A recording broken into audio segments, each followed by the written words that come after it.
2005-এ তোমাদেরকে অনেক ওয়েলকাম। আশা করছি তোমরা সকলেই খুব ভালো আছো আর আমিও খুব ভালো আছি। তো দেখো, আজকে আমি একটা নতুন রেসিপি তোমাদের সঙ্গে শেয়ার করছি।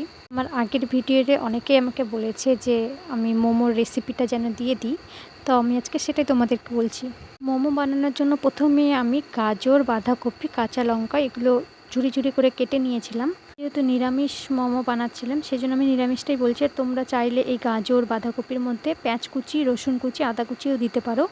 সেগুলোকেই আমি একটু লবণ মাখিয়ে সাইড করে রেখেছিলাম কিছুক্ষণের জন্য। আর এদিকেই দেখো, আমি ময়দা নিয়ে নিয়েছি পরিমাণ মতো।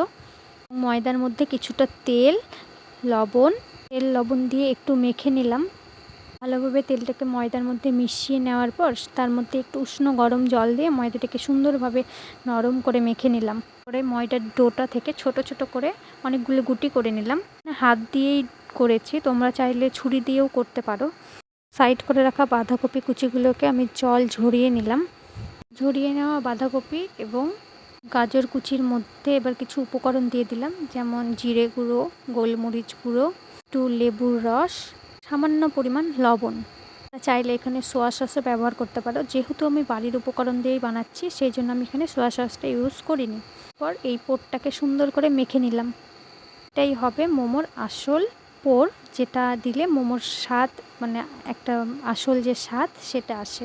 পরে ওইদিকে আমি উনুনে বসিয়েছিলাম গরম জল সহ হাঁড়ি।